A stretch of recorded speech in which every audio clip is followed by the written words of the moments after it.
মাননীয় অসমৰ মুখ্যমন্ত্ৰী হিমন্ত বিশ্ব শৰ্মাদেৱে পঞ্চায়ত নিৰ্বাচন সময়মতে পতাৰ বাবে তেখেতক আমি ধন্যবাদ আৰু কৃতজ্ঞতা জনাইছোঁ। আমাৰ বিধায়ক মহোদয়ক ধন্যবাদ আৰু কৃতজ্ঞতা জনাইছোঁ।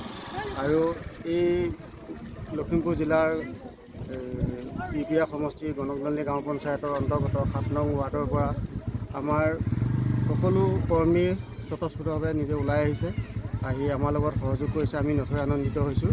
আমি আশা কৰিছোঁ বহুত বিপুল ভোটত আমি জয়যুক্ত হ'ম। জিন্দাবাদ।